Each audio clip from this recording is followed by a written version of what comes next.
Welcome to Del Norte and the beautiful Rio Grande Basin. Today we'll be looking at some of the projects and priorities that are a focus of the work of their local roundtable, which is one of 9 roundtables working statewide to inform the Colorado Water Plan, which is being updated this year.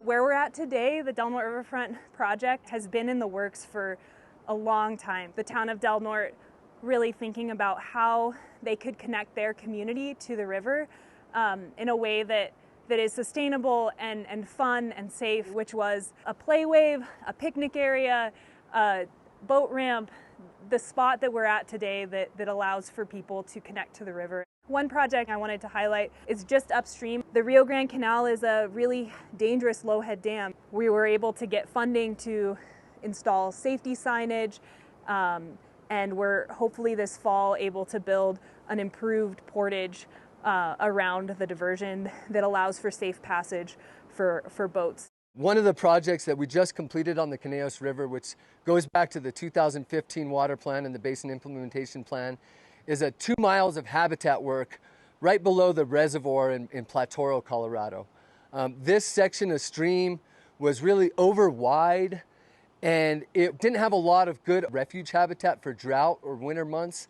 And so we collaborated with Parks and Wildlife to redo 2 miles of the stream, narrow that channel down so that at low flows there was good habitat and connectivity between that habitat, and also improve conveyance of irrigation water. That allowed those water users the ability to actually use some of their water later in the season when otherwise they couldn't even physically deliver it.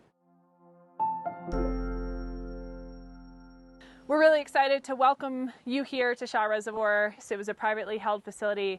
Our entities working together were able to purchase it. You know, we can't afford to buy this on our own, but we really need storage. And BLM said, well, we can't afford to buy it either, but they needed water. You know, we went to Colorado Parks and Wildlife and, you know, we said, we understand that this facility is really important to the public and it's really important to CPW. It's a really great fishery. So what if we envisioned a future where we work to manage this as a recreation fishery, and in exchange CPW would give us space in their facilities? And so by buying this reservoir, we were able to acquire some storage, but we're also then going to manage this reservoir in a way that it's going to be a more of a public benefit than it was before. BLM's need coming into this project was our need for water and augmentation and storage for augmentation water for our wetlands program here in the valley. Our primary site is Blanca Wetlands. It's a pretty important local resource for recreationists. We have over 200 species of birds documented there. Many of those are threatened, endangered, or special status species. Our primary water source for that property is our 44 wells. And so that puts us in the need for having augmentation water and the need to store that augmentation water so that we can release it as we're required to by the state.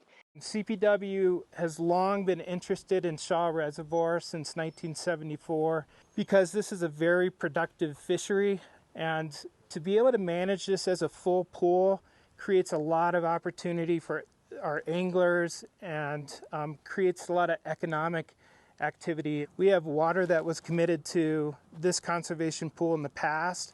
That water gets to be reallocated to other places in the valley to help benefit wildlife. And then we get to make wintertime releases from reservoirs that CPW manages, which helps the winter flow program, which keeps wild fish in streams in the Rio Grande Basin.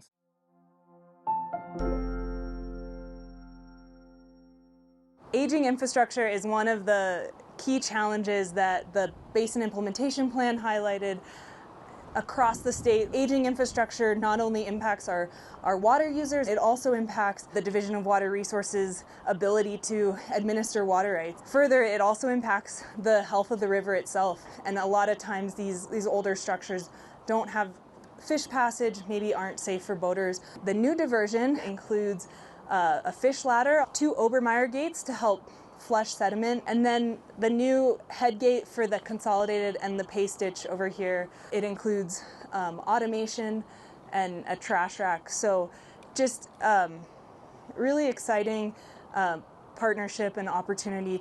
Because of all of the changes to the San Luis Valley because of settlement and things like that, these types of infrastructure projects are incredibly integral to maintaining wetlands. The valley has 42% of the wet acres, is the most significant wetland complex in Colorado.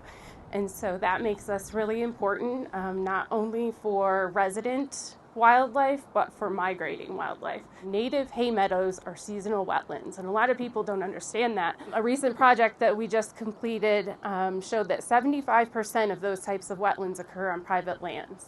And that just really highlights how interconnected we are with agriculture. And we've got over 330,000 acres that have had some kind of conservation, restoration, or enhancement done in terms of wetlands. The key thing about wetlands is that they're intrinsic to the continuation of the agricultural landscape in the valley because they buffer climatic change, naturally provide water quality properties, and they do flood attenuation.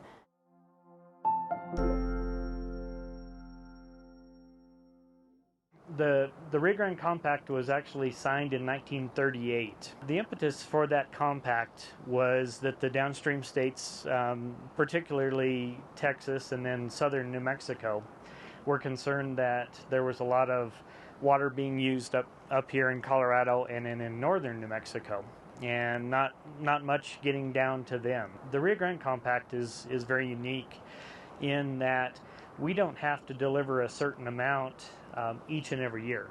Here, it's really dependent on how much water we have in the system. If we have an average year, we deliver maybe about 25% of the water that we have up here down to the downstream states. If it's higher, it could go up to as much as 45% on the Rio Grande. And the Conejos River is the main tributary to the Rio Grande in the state of Colorado, and it has its separate delivery obligation. The Conejos is about a third of the size of the Rio Grande. However, though, we have a very significant contribution to the compact. Right now, because of where we are with all the rain and all the conditions that hit us, we're only allowing 25% of the number ones to divert their water. So these are water rights from 1855, and they can only access 25% of that water right. At the same time, we're trying to develop infrastructure and improve our ability to manage the water. We got to a point where we could start managing the interaction of groundwater and surface water. The hydrogeology here is not like other places in Colorado. We do have water beneath us, but the connection of our deep aquifer is not one for one like our unconfined or our shallow aquifer. And so there was a whole lot of modeling that was required. We started subdistricts, which is a group of well owners get together and voluntarily pay back the injury that their wells are causing to a specific reach of the river. The Rio Grande Water Conservation District has formed 6 subdistricts. Subdistrict 1, which is our largest subdistrict, covers about 170,000 irrigated acres. There's over 3,000 wells in that area. And right now they're sitting at almost the lowest point in their aquifer since they started back in 2012. 3 years of drought wiped out all of their years of progress. To date, they've spent nearly $60 to $70 million on programs to fallow grounds. Senate Bill 22028 was recently passed. That'll bring about $30 million to the San Luis Valley to use for aquifer conservation efforts, and hopefully help us to get the aquifer back to a sustainable level. We could look at thousands of wells being shut off if we can't make this solution of the subdistricts work. Now, the Trinchera subdistrict was formed in the Trinchera Basin by their irrigation well owners. And the unique thing about the Trinchera Basin is all the irrigators own both surface water and well water. Every year, the Board of Managers looks at the groundwater level, what the snowpack looks like, and they make an allocation. And that allocation sets how much groundwater can be consumed in a given year.